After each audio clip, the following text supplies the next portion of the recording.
The massive doors of the Galactic Council chamber opened with their usual deep hum, but something felt different today. Ambassador Jake Morrison walked through those doors for what would be the final time, though none of the alien delegates knew it yet. His footsteps echoed across the polished floor as he made his way to the central podium where he had stood hundreds of times before, defending human interests and mediating disputes between species that had been fighting since before Earth even knew there were stars with planets around them. The chamber held representatives from 47 different worlds, each species proud of their unique contributions to galactic civilization. The tall, blue-skinned Altarians sat in their elevated seats, looking down at everyone else as they always did. The insect-like Zephyrians buzzed quietly among themselves, their compound eyes reflecting the chamber's artificial lights. The massive Vorthak delegates took up twice as much space as anyone else, their rocky skin making them look like living mountains. Jake reached into his jacket and pulled out a small folder containing his diplomatic credentials. These papers had given him the authority to speak for all of humanity in this chamber for the past 15 years. He had used that authority to negotiate trade deals that kept alien colonies supplied with food during famines. He had prevented 3 different wars between species that could not seem to understand each other. He had spent countless hours explaining human technology to aliens, who found it too complicated but desperately needed it to keep their worlds running. Today he placed those credentials on the podium without saying a single word. The chamber fell silent. Council President Vexthari of the Altarian Union leaned forward in his elevated chair, his large black eyes focused on the human ambassador. Vexthari had worked with Jake for over a decade, but he had never seen the human behave like this before. Usually Jake would greet the council, present his agenda, and dive into whatever crisis needed solving that day. The silence stretched on for what felt like hours, but was probably only minutes. Jake turned around and walked back toward the doors, still without speaking. His footsteps seemed louder now, each one echoing through the chamber like a countdown. The alien delegates began whispering among themselves, wondering what was happening. Some thought it might be some kind of human diplomatic tactic they had never seen before. Others worried that something terrible had happened on Earth. As Jake reached the doors, Vexthari finally found his voice. "Ambassador Morrison, where are you going?" "We have the border dispute between the Keltan Federation and the Mordian Empire to discuss, and the quantum gate failures in Sector 7 need immediate attention." Jake paused at the doorway but did not turn around. "Those are no longer humanity's concerns," he said quietly. Then he walked through the doors, leaving 47 different species staring at each other in confusion. What none of them knew was that similar scenes were playing out across the entire galaxy at exactly the same time. On Medical Station Nightingale, Dr. Lisa Parker was in the middle of analyzing blood samples from Zephyrian plague victims when she stopped what she was doing. She had been working on this plague for 3 years, and she was closer to a cure than anyone had ever been before. The Zephyrians had begged the humans to help because their own doctors could not figure out why their people were dying. Lisa had given up her vacation time, missed her daughter's birthday, and worked 18-hour days to save a species that was not even her own. She carefully labeled her current samples and placed them in storage. Then she wrote a detailed report explaining everything she had discovered so far and left it on her desk where her Zephyrian colleagues would find it. She packed her personal belongings into a small bag and walked to the shuttle bay. Behind her, she left equipment worth millions of credits and research that could save millions of lives. The Zephyrians would have to figure out how to continue her work themselves. Captain Ben Rodriguez was halfway between the core worlds and the frontier colonies when he received the signal. His cargo ship Wanderer was carrying medical supplies to a human colony that had been hit by a meteor storm. The colonists were depending on those supplies to rebuild their hospital. But Ben's ship was also carrying food shipments for 6 different alien worlds, replacement parts for mining equipment on Vorthak industrial planets, and communication devices that the younger species needed to stay in contact with their home worlds. Ben changed course immediately. He would deliver the medical supplies to the human colony as planned. But after that he would be heading home to Earth. The alien cargo would have to find its own way to its destinations. Ben had been running supply routes for 22 years, keeping the galaxy's economy moving. But today that job belonged to someone else. Engineer Amy Foster stood in the reactor room of Station Omega 7, listening to the massive engines that had been humming steadily for the past 8 years under her care. This station provided power to 12 different star systems, keeping billions of aliens alive and comfortable. Amy had designed most of the safety systems herself, and she had trained 17 different species to help maintain the equipment. But none of them really understood how it all worked together. They knew which buttons to push and which dials to watch, but they did not understand the principles behind the technology. Amy began the careful process of shutting down the reactor. She left detailed manuals explaining every system, but she knew the alien technicians would struggle without her guidance. The station would probably keep running for a few months, maybe even a year, but eventually something would go wrong that the manuals could not fix. The aliens would have to learn the hard way, or they would have to find another source of power. All across the galaxy, humans were quietly finishing their work and packing their bags. They did not argue with their alien colleagues or make dramatic speeches about being unappreciated. They simply stopped what they were doing and began the journey home. Some had been away from Earth for decades, serving in positions that no one else wanted or could handle. Others had been born on alien worlds but still considered themselves human first. The withdrawal was so organized that it seemed planned, but it was not. No government had ordered it, no organization had coordinated it. It was simply time for humanity to stop carrying everyone else's burdens and focus on their own future for a while. They had spent 3 centuries being the galaxy's mechanics, doctors, diplomats, and peacekeepers. They had solved everyone else's problems while putting their own dreams on hold. Now they were going home, and they were doing it with the same quiet dignity that had made them so valuable in the first place. The galaxy would have to learn to take care of itself. 3 months had passed since the humans disappeared, and the first real problems were starting to show themselves across the galaxy. Council President Vexthari stood in his office, looking out at the space around the council station, watching ships trying to navigate without the human-designed guidance systems that had worked perfectly for over 200 years. 2 freighters had already collided this week because their alien crews could not figure out how to adjust the navigation computers when they encountered unexpected solar storms. The quantum gate network was failing piece by piece, and nobody seemed to know how to fix it. The gates had been humanity's greatest gift to the galaxy, allowing instant travel between star systems that would otherwise take years to reach. Every species had learned how to use the gates, but only humans had understood how they actually worked. The alien technicians could follow the maintenance schedules that Dr. Helen Grant had left behind, but when something went wrong that was not covered in her manuals, they were completely lost. Station Omega 7 had already gone dark completely. The reactor that Amy Foster had maintained for 8 years finally suffered a cascade failure that the alien technicians could not stop. 12 star systems lost their main power source overnight, leaving billions of aliens in the dark. Emergency. Power systems were running on some worlds, but those would only last a few more weeks at most. The Vorthic industrial planets had shut down their mining operations because they could not run the heavy machinery without reliable power. The economic effects were spreading faster than anyone had expected. Captain Ben Rodriguez and thousands of other human cargo pilots had moved 60% of all trade goods between the core worlds and the frontier colonies. The alien shipping companies that remained simply did not have enough ships or experienced crews to fill the gap. Worlds that had depended on regular food shipments were now facing shortages. Medical supplies were not reaching outer colonies in time to treat emergencies. Luxury goods that had made life comfortable for the wealthy alien classes were becoming impossible to find on Medical Station Nightingale. The Zephyrian doctors were struggling with Dr. Lisa Parker's research notes.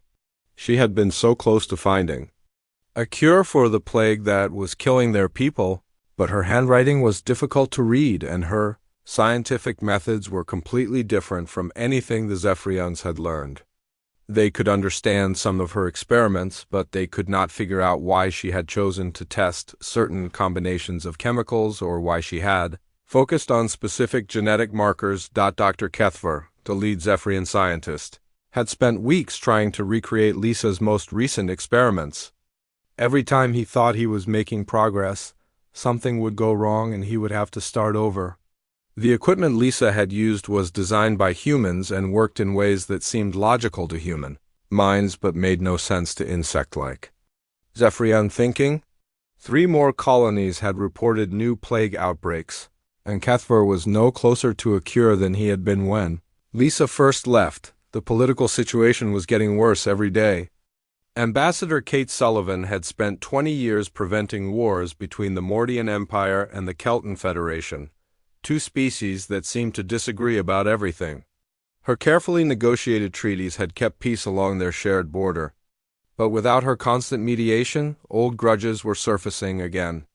Border skirmishes that would have been stopped with a few diplomatic messages were now turning into major battles. Emperor Thakmer of the Mordians believed the Keltons were taking advantage of the humans' absence to grab territory that had been disputed for generations. The Kelton High Council was convinced that the Mordians were planning a full invasion and were preparing their defenses accordingly. Both sides sent angry messages to the Galactic Council demanding action, but the Council had no idea how to handle the situation. Without Kate's expertise, the younger species were suffering the most. Races that had joined the galactic community in the past 50 years had never learned to maintain their own infrastructure or solve their own problems. They had grown up expecting humans to fix whatever went wrong and to teach them whatever they needed to know. Now they were completely on their own for the first time, and many of their governments were starting to collapse under the pressure. The Nexari had been a spacefaring civilization for less than 30 years, and their entire fleet was built using human technology.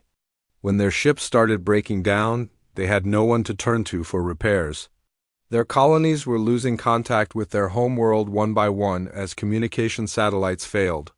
The Nexari government was sending desperate messages to anyone who would listen, begging for technical support that no one could provide. In the Galactic Council chambers, the debates were getting louder and more desperate every day. The Altarians demanded that someone track down the humans and bring them back immediately. The Vorthak insisted that other species should take over the jobs that humans had been doing. The Zephyrians wanted the Council to focus on the medical crisis that was killing their people. Everyone had opinions about what should be done, but no one had any practical solutions. Vexthari had tried dozens of times to contact Jake Morrison or any other human official, but every message went unanswered. Human space had gone completely silent. No trade ships came from human worlds, no diplomatic messages arrived, no technical experts responded to emergency calls for help. It was as if humanity had simply decided that the rest of the galaxy no longer existed. Some council members were starting to suggest that they should send military ships to human space and demand that the humans return to their duties. Others argued that this would be an act of war against the most technologically advanced species in the galaxy. The debates went in circles for hours without reaching any conclusions, while the galaxy continued to fall apart around them. The worst part was that everything had seemed so stable just a few months ago. The galactic economy had been growing, conflicts had been manageable, and technology had been advancing at a steady pace. No one had realized how much of that stability depended on humans working quietly behind the scenes, fixing problems before they became crises and maintaining systems that everyone else took for granted. Now the cracks were showing everywhere, and they were spreading faster than anyone could repair them. 1 year after the humans disappeared, the Galactic Council was facing the worst crisis in its 3,000-year history. The Quantum Gate network had collapsed completely, cutting off entire sectors from the rest of civilization. What had once been a galaxy where you could travel from one end to the other in a matter of days was now a collection of isolated star systems struggling to survive on their own. The Kepler Scientific Consortium had published a report estimating that it would take at least 50 years to train enough alien engineers to restore even basic gate functionality. assuming they could figure out how the gates actually worked in the first place. Council. President Vexthari sat in his office reading reports that got worse every day. The Zephyrian plague had spread to 14 more worlds, and Dr. Kethver had given up trying to understand Dr. Lisa Parker's research notes. The Mordian Empire and Kelton Federation were now in open warfare, with battles raging across 7 star systems. The younger species were suffering the most, with some civilizations starting to collapse entirely as their governments lost control of their own colonies. The decision to send a diplomatic mission to human space had not been easy. For over a century, the old treaties had forbidden any alien ships from entering what was called the Terran Colonial Zone. The humans had negotiated those boundaries back when they first joined the galactic community, insisting on keeping some space for themselves. Most alien species had thought it was a strange request at the time, but they had agreed because human cooperation was too valuable to risk losing over a few star systems. Now those same boundaries seemed like prison walls, keeping the galaxy from the help it desperately needed. Vexthari had spent weeks convincing the surviving council members to authorize the mission. Some argued that violating the old treaties would make the humans even less likely to return. Others insisted that the humans had already broken every treaty by abandoning their responsibilities without notice. Eventually, desperation won out over legal concerns. The diplomatic vessel Harmony's Voice was the most advanced ship the Council could find, equipped with the best alien design technology available. Captain Mortek of the Altarian Navy had volunteered to lead the mission, bringing with him a crew of experienced diplomats from 6 different species. They carried formal apologies from every council member, offers of better trade deals, and promises that human concerns would be given top priority in all future decisions. The journey to the edge of human space took 3 weeks using the few remaining quantum gates and conventional faster-than-light drives. As they approached the border, Captain Mortek expected to find struggling human colonies that would be eager to rejoin the galactic community. The reports from a century ago had described small settlements on barely habitable worlds, humans scratching out a difficult existence on the frontier, while their main colonies prospered within council space. What they found instead shocked everyone on board the ship.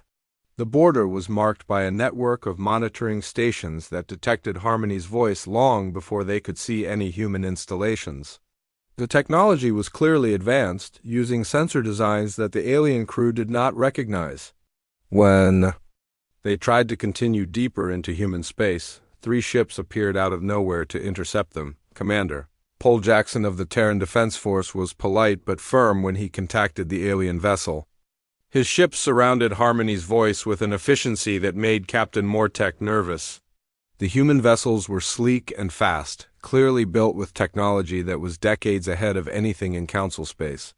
Their weapon systems were powered down, but Mortek could see enough to know that his ship would not survive a fight if things went badly. "This is Commander Jackson of the TDF patrol vessel Liberty," the human said over the communication channel. "You are in violation of treaty boundaries. Please state your business and prepare to be escorted back to council space." Captain Mortek had prepared for this moment during the entire journey. He activated the diplomatic protocols and transmitted the council's official credentials. "Commander Jackson, I am Captain Mortek representing the Galactic Council on an urgent diplomatic mission. We need to speak with human leadership about the current crisis affecting all galactic civilization. Surely you are aware of the problems that have developed since your people left council space." There was a long pause before Commander Jackson responded. "Captain, I am not authorized to grant you landing rights on any human worlds. The Terran Colonial Zone is closed to all alien traffic by order of the Commonwealth government. I can escort you to the border station where you can submit a formal request through proper channels, but that is all I can do." The border station was a massive structure built around what had once been a small mining asteroid. It was clearly new construction, featuring the same advanced technology as the patrol ships. The station commander, a woman named Colonel Janet Brooks, listened patiently as the alien diplomats explained their mission. She was professional and courteous, but she made it clear that human policy had changed significantly since the Exodus. "Gentlemen, I understand that you are facing difficulties in council space," Colonel Brooks said. "However, humanity is no longer part of the galactic community. We have our own government now, our own trade partners, and our own priorities. The Commonwealth has no interest in returning to the old arrangements." Captain Mortek tried to explain the scope of the crisis. He showed her data about the collapsing gate network, the spreading plagues, the failing infrastructure that humans had built and maintained for centuries. He emphasized that billions of lives were at stake and that only human expertise could solve these problems quickly enough to prevent catastrophe. Colonel Brooks reviewed the information with the same professional detachment she might have shown to a weather report. "These are serious problems," she admitted. "But they are not our problems anymore." The Council made it clear for 3 centuries that human contributions were taken for granted. Now you have the opportunity to develop your own solutions. The alien delegation spent 2 weeks at the border station, trying every diplomatic approach they could think of. They offered the humans leadership positions in a reformed council. They promised exclusive trade agreements and territorial concessions. They even suggested that the council could be dissolved entirely and replaced with a new organization designed around human preferences. None of it worked. The humans were polite but completely uninterested in any arrangement that would require them to return to their old roles. They had clearly prospered during their year of isolation, and they saw no reason to give up their independence to rescue the same aliens who had dismissed their concerns for so long. When Harmony's voice finally returned to council space, Captain Mortek's report sent shockwaves through what remained of the galactic government. Humanity had not just survived their isolation, they had thrived beyond anyone's imagination. Their technology had advanced rapidly without the restrictions of galactic regulations. Their society had grown stronger without the constant drain of solving everyone else's problems. Most disturbing of all, they seemed perfectly happy with their new situation and had no intention of changing it. 5 years had passed since humanity walked away from the Galactic Council, and the galaxy looked nothing like it had before. The great alliance that had once connected thousands of worlds was now just a memory. Most member species had withdrawn from the Council to focus on their own survival, leaving only a handful of core worlds still trying to maintain some form of central government. The Altarian Union controlled barely 3 star systems around their homeworld. The Zephyrian colonies had lost contact with each other completely when the communication networks failed. Wars raged across the frontier as species fought over resources that had once flowed freely through human-managed trade routes. The Zephyrian plague had finally burned itself out, but not before killing nearly half their population across 17 worlds. Without Dr. Lisa Parker's research, they had never found a real cure. The disease had simply run its course, leaving the survivors immune but traumatized.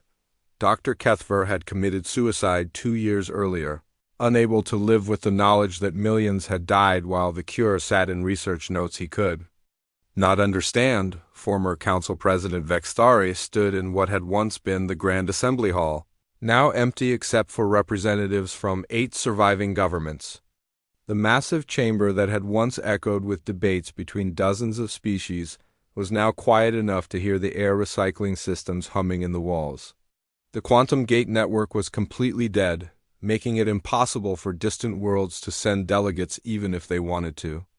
Most communication between star systems now took months or years. Instead of the instant messages they had grown used to during the human era, the decision to attempt direct contact with Earth had taken 3 years to organize. The few remaining Council ships were not designed for the long journey to human space without using quantum gates. They had to modify a deep space exploration vessel with extra fuel tanks and life support systems that would keep the crew alive for the months-long trip. The mission was desperate and probably hopeless, but it was the only option left for species that were running out of time and resources. The ship arrived at Earth after a journey that would have taken hours through the old gate network, but now required nearly 4 months of conventional travel. The solar system looked very different from the old records in the Council archives. There were massive space stations around every planet, including worlds that had been considered uninhabitable when humans first joined the galactic community. Ship traffic moved between the stations in patterns that suggested a thriving economy. Completely independent of the rest of the galaxy, the human response to their arrival was swift and professional. Defense ships surrounded the alien vessel within hours, but there was no hostility in their actions. They simply escorted the Council ship to a small station in Earth's outer system where diplomatic meetings could take place safely. The station itself was a marvel of engineering that made the aliens realize just how far human technology had advanced during their isolation. President Ellen Martinez met with the alien delegation in a simple conference room that had none of the ceremony or grandeur of the old council chambers. She was flanked by advisors whose faces the aliens recognized from their years of service in council space, but these people looked different now. They seemed more confident, more relaxed, as if a great weight had been lifted from their shoulders. Dr. Helen Grant was there, looking healthier than she had during her final years trying to maintain the Quantum Gate network. Ambassador Jake Morrison sat quietly in the corner, no longer carrying the stress that had aged him prematurely during his time. Representing humanity to species that rarely listened to his advice, the alien delegation was led by Vextari himself, along with representatives from the few governments that still existed. They came carrying formal documents that had taken years to prepare, written apologies signed by every surviving leader, and desperate pleas for help that they hoped might convince humanity to return. The meeting began with Vextari reading a prepared statement that acknowledged 3 centuries of mistakes and promised that things would be different if humans agreed to rejoin the galactic community. "We know we took your people for granted," Vextari said, his once proud voice now broken by years of watching his civilization crumble. "We treated humans as servants when you should have been our partners. We dismissed your ideas and ignored your warnings. We assumed you would always be there to solve our problems while we took credit for the solutions. We forgot that you were not obligated to carry our burdens, and we are sorry." The apologies continued for over an hour, with each alien representative admitting to specific failures and oversights. They spoke about the human engineers who had worked themselves to exhaustion, maintaining systems that aliens could not be bothered to learn. They mentioned the human doctors who had saved millions of alien lives while receiving little recognition for their efforts. They acknowledged the human diplomats who had prevented countless wars while being treated as minor functionaries rather than the skilled negotiators they actually were. When the aliens finished their speeches, they presented their offers. They promised humanity leadership of a reformed galactic government with absolute authority over all technical and medical decisions.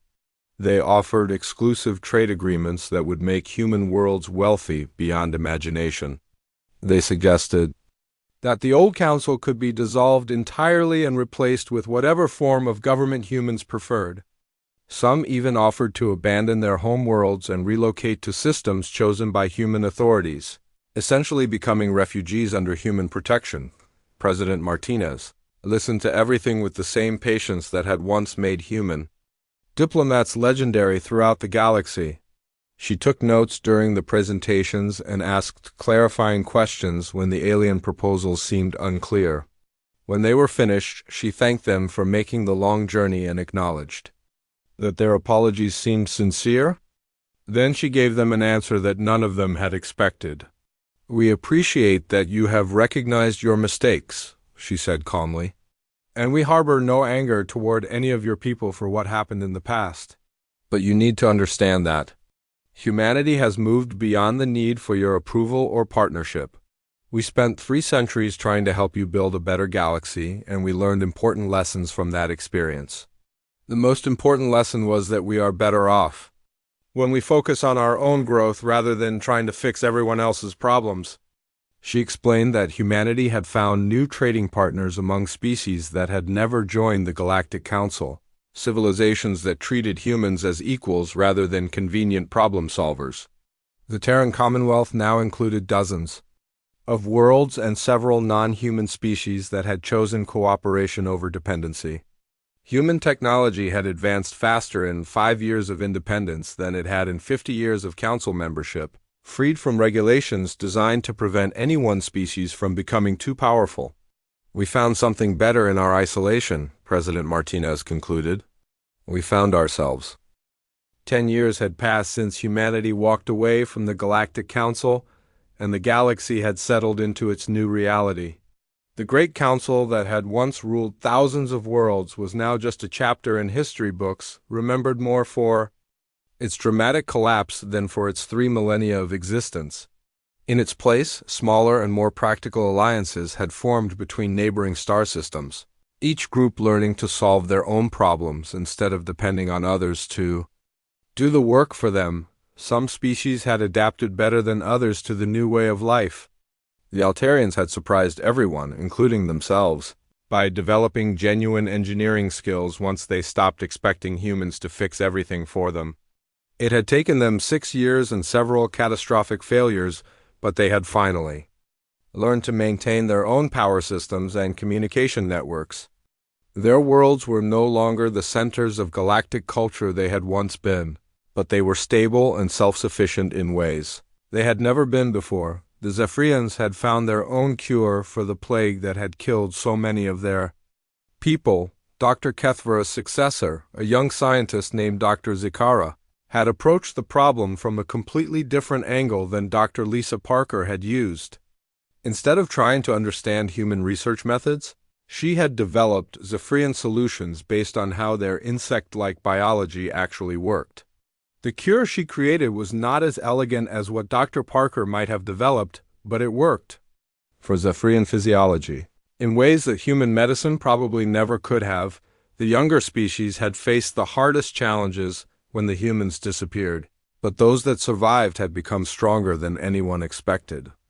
The Nexari had lost half their colonies when their human-built ships broke down, but the survivors had learned to build their own vessels, using simpler technology that they could actually maintain and repair. Their new ships were not as fast or as sophisticated as human designs, but they were reliable and suited to Nexari needs. Other civilizations had not been so fortunate. The Cortex Empire had collapsed completely when their leaders could not adapt to managing their own affairs without human advisors. Several species that had joined the Council in the final century before humanity's departure had simply vanished, their homeworlds abandoned when their governments fell apart. The survivors served as reminders throughout the galaxy of what happened when a civilization became too dependent on others for its basic survival. Captain Rick Denver flew his exploration ship through the outer regions of what had once been Council space, documenting the changes that 10 years had brought to the galaxy. Rick was the grandson of Ambassador Jake Morrison, and he had inherited his grandfather's talent for understanding alien cultures. But unlike Jake, Rick's job was not to solve other people's problems or negotiate peace between warring species. He was simply an explorer, mapping new star systems and making contact with civilizations that had never been part of the old galactic community. The Terran Commonwealth had grown far beyond what anyone could have imagined when humanity first left Council space. Human colonies now existed in star systems that the old Council had never explored, worlds that were considered too dangerous or too distant to be worth the effort. These new settlements thrived using technology that had advanced rapidly once human scientists were free to experiment without worrying about galactic regulations or alien politics. The Commonwealth was not just human anymore either. Several non-human species had asked to join the alliance after seeing how humans treated their partners as equals rather than subordinates. The Kelver were a peaceful race of plant-like beings who had been ignored by the Galactic Council because they had nothing valuable to trade. Humans had formed partnerships with them based on shared scientific interests rather than economic exploitation. The Tiaran were former council members who had left when they realized that the Alliance was more interested in taking their resources than helping them develop their own capabilities. Rick sometimes encountered remnants of the old galactic order during his explorations. These meetings were always polite but brief, with neither side showing any interest in rekindling old relationships. The galaxy had moved on, and so had humanity. There was no anger or resentment in these encounters, just the quiet recognition that some things could not be repaired once they were broken. On one of his missions, Rick met with a delegation from the Altarian Union that was trying to establish trade relationships with human colonies in the Outer Rim. The Altarians offered rare minerals and exotic technologies in exchange for human-designed medical equipment. It was a fair trade between equals, completely different from the old arrangements where humans had provided services for free while aliens took the benefits for granted. The negotiation was conducted with mutual respect and genuine interest in what each side could offer the other. There were no demands, no assumptions that either party owed the other anything beyond what was explicitly agreed upon. When the deal was concluded, both sides felt satisfied with what they had gained rather than resentful about what they had given up. These new relationships were smaller in scope than the old galactic government had been, but they were also more stable and honest. Species dealt with each other as partners when it benefited everyone involved, but they did not expect others to solve their problems or carry their burdens. The galaxy had learned to function without the massive central authority that had once tried to manage everything from one location. The story of humanity's departure had become a legend told throughout the galaxy, but different species interpreted it in different ways. Some saw it as a cautionary tale about taking valuable allies for granted. Others viewed it as proof that independence was better than interdependence. The humans themselves rarely talked about the old days, preferring to focus on building their new civilization rather than dwelling on past grievances. President Ellen Martinez, now in her second term leading the Terran Commonwealth, sometimes received messages from former council members asking for advice or assistance with various problems. She usually responded politely but briefly, suggesting that they contact other species or organizations that might be better suited to help. Humanity had moved beyond the role of galactic problem solver, and they had no interest in returning to it. The galaxy was quieter now than it had been during the Council era, with less grand cooperation but also fewer massive conflicts. Species focused on their own development and formed alliances based on mutual benefit rather than shared dependence on human expertise. It was a smaller, more fragmented galaxy, but it was also more honest about what each civilization could and would contribute to the whole. In the end, humanity's greatest gift to the galaxy had not been their technology or their diplomatic skills, but their willingness to walk away when they were no longer valued. The lesson had been painful for everyone involved, but it had taught the surviving species to appreciate what they had rather than taking it for granted. Some relationships, once broken by neglect and arrogance, could never be repaired, but the galaxy had learned to build new ones based on respect and equality instead of convenience and exploitation.